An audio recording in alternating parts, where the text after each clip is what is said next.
शुभ संध्या। सभी विद्यार्थियों का इस लर्निंग प्लेटफॉर्म लर्न नॉलेज पे स्वागत है। आज की कक्षा में हम हमारी हिंदी पाठ्य पुस्तक चंदन के पहला पाठ कविता याद तुम्हारी आती है से कुछ शब्दार्थ सीखेंगे और उसके कुछ प्रश्न के उत्तर भी जानेंगे। हमारा पहला शब्द है जग।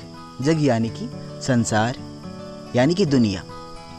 संसार को हम लोग दुनिया भी कहते हैं, जग भी कहते हैं। दूसरा है सृजनहार यानी कि इस संसार को बनाने वाला।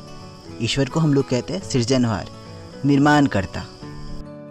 तीसरा शब्द है महफिल। महफिल यानी कि सभा।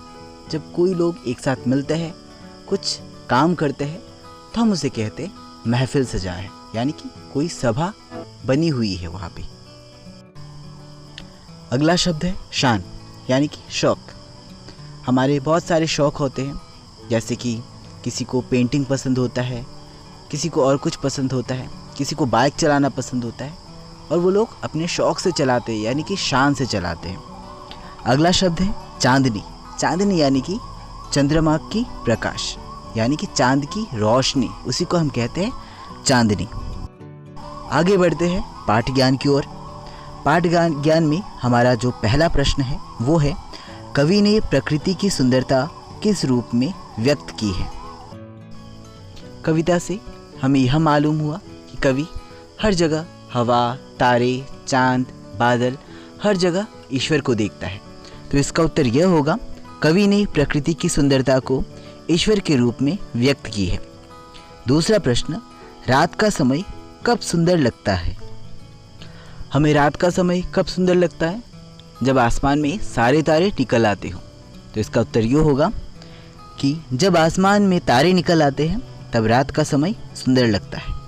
तीसरा प्रश्न, कवि ने ओस की तुलना किससे और क्यों की है। कविता से हमने जाना है कि कवि ओस की बूंदों को मोतियों से तुलना करता था। तो उत्तर होगा कवि ओस की तुलना मोती से की है, क्योंकि पत्तों पर गिरी ओस की बूंदें मोती समान जगमगाती है। चौथा प्रश्न, चंद्रमा के प्रकाश का सागर पर क्या असर पड़ता है। हम लोगों ने जाना था कि चंद्रमा के कारण ही सागर पर ज्वार उठता है। तो उत्तर होगा चंद्रमा के प्रकाश से सागर में ज्वार उठती है। चलिए आगे बढ़ते हैं बहुविकल्पीय प्रश्न में। यहाँ पे आपको बहुत सारे विकल्प दिए होंगे, आपको सही विकल्प चुनना है और वहाँ पे सही का चिन्ह लगाना है। पहला प्रश्न, वर्षा की बूंदे से आवाज़ आती है। कैसी आवाज़ आती है? तरतर आवाज़, गरगर आवाज़, चमचम आवाज़ या छमछम आवाज़। तो हमें पता है कि वर्षा की बूंदों से छमछम आवाज़ आती है, तो हमें छमछम पर सही का चिन्ह लगाना है। दूसरा प्रश्न, सृजनहार शब्द का प्रयोग हुआ है। किसके लिए हुआ है? प्रकृति के लिए, या वर्षा के लिए, या फिर ईश्वर के लिए, या फिर सागर के लिए। तो सृजनहार शब्द का इस्तेमाल किसके लिए हुआ है? ईश्वर के लिए। तो हमें ईश्वर के लिए पर सही का चिन्ह लगाना है। अगला प्रश्न है, रात द्वारा महफिल सजाई जाती है। किसकी महफिल होती है वो? मोतियों की, पौधों की, चांदनी की, या फिर तारों की? तारों की महफिल होती है। अगला प्रश्न, चंद्रमा के प्रकाश के कारण क्या होता है?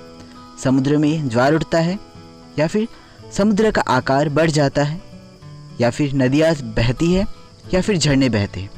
तो सही विकल्प होगा समुद्र में ज्वार उठता है। तो यहाँ पे हमें सही का चिन्ह लगाना है। तो आज के लिए इतना ही। हमारे साथ बने रहने के लिए धन्यवाद।